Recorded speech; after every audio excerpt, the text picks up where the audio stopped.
Close your eyes and picture a Friday night. A screen glowing in the dark. A phone buzzing with jokes nobody said out loud. Now, delete it. Delete the screen, the electricity, every app that has ever existed, every word for any of it. Push the calendar back 40,000 years to a limestone cave in what's now southern Germany. A woman kneels by a fire. In her hands, the hollow wing bone of a vulture and a stone blade she's using to carve 5 careful holes into it. Right now, you can kill boredom in 4 seconds flat. A tap, a scroll, a laugh track already queued and waiting. 40,000 years ago, boredom was a hazard with teeth, an itch nobody had invented an easy cure for yet, in a world with no screens, no soundtracks, no scheduled anything. So how did people fill the empty hours before there was anything built to fill them? Before games, before instruments, before the word entertainment had even been invented? Start with that flute. In 2009, archaeologist Nicholas Conard and his team at the University of Tübingen announced what they'd pulled out of Hohlfels Cave, 12 fragments of bone that fit together into a flute 21. 8 centimeters long, with 5 finger holes and a notched mouthpiece. Radiocarbon dating put it at up to 40,000 years old, among the oldest confirmed musical instruments on Earth. Here's the detail that matters more than the age. It turned up in the same sediment layer as stone tools, hunting debris, and a carved ivory figurine of a woman's body. The ordinary wreckage of daily survival, sitting shoulder to shoulder with an object that fed no one. Everyone assumes music came later, a reward people gave themselves once the hard work of staying alive was finished. The dirt says otherwise. The flute wasn't buried underneath the toolkit. It was resting right inside it, in the same layer, from the same hands. Carving something that precise, by firelight, with nothing but a stone blade, took patience with zero return in food or shelter. Somebody spent hours on a sound. A modern recorder gives you 6 finger holes and a manufacturer's tuning chart.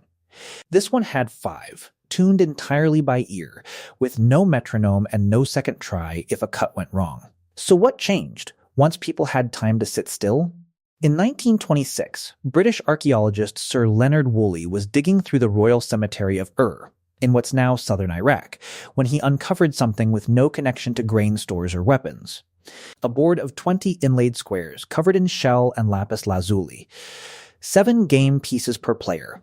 A small set of pyramid-shaped dice, resting beside a king who'd been dead for roughly 14,500 years. The board dates to around 2500 BCE. Nobody knew the rules for decades, until the 1980s when British Museum curator Irving Finkel translated a cuneiform tablet describing how the game was played almost 2,000 years after that particular board was buried, meaning the same set of rules stayed in circulation for something close to 3,000 years.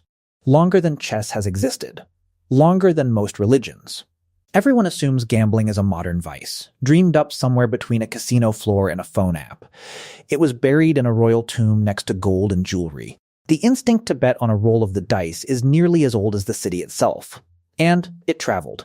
Nearly identical boards later turned up in Iran, Syria, Egypt, Cyprus, and as far away as Sri Lanka. Carried along trade routes by people who had, apparently, nothing better to argue about than whose piece got captured. But there's a problem with assuming free time was rare back then, too. In the early 1960s, anthropologist Richard Lee spent months living with and tracking the Juhwazi San people of the Kalahari Desert, along what's now the Botswana-Namibia border.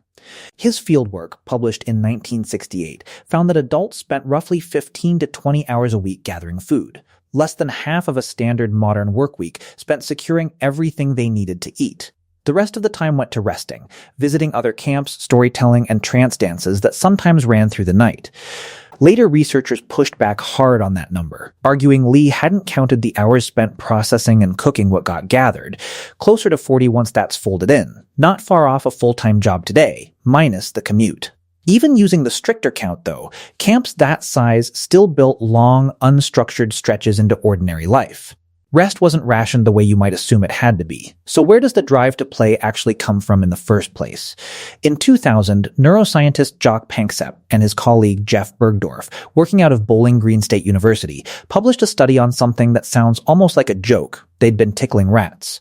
The rats responded with ultrasonic chirps clocking in around 50 kilohertz, well above anything a human ear can register, and kept chasing the researchers' hands back for more, session after session.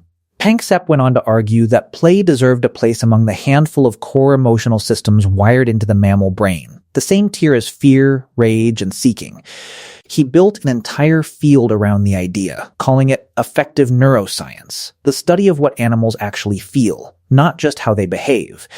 Play, in that framework, is not a behavior humans invented once survival allowed room for it. It's a circuit, present in rats, in dogs, in every species that plays, which means it was already running in your ancestors millions of years before anyone lit the first hearth. So the honest answer to what filled those empty hours isn't one single invention. It's 4 separate discoveries, stacked on top of each other, each one older than agriculture, older than cities, older than writing. A flute proves sound was worth carving for its own sake, no payoff attached. A game board buried next to a king proves structured risk was worth building rules around, rules that outlasted empires. Fieldwork from the Kalahari proves rest was never as rationed as modern life assumes it must have been. A chirping rat proves the drive underneath all of it isn't even uniquely human. It's older than the species telling this story. The real discovery isn't that ancient people found ways to have fun. It's that they never had to look for it. It came standard, built into the same brain, the same hands, the same long stretches of daylight that also handled hunting, gathering, and staying warm. Picture that woman again, kneeling by the fire in Whole Fell's cave, 40,000 years before anyone would need a word for entertainment. She isn't hunting. She isn't building. She's carving 5 careful holes into a hollow bone for a sound that will vanish the moment she stops playing it, gone the instant it's made. Somewhere between then and now, fun stopped being something built into a life and turned into something scheduled, streamed, and paid for in installments. A separate category, walled off from the rest of the day, that has to be earned and squeezed in after everything else is done. We didn't invent fun. We just started paying rent on something that used to be free.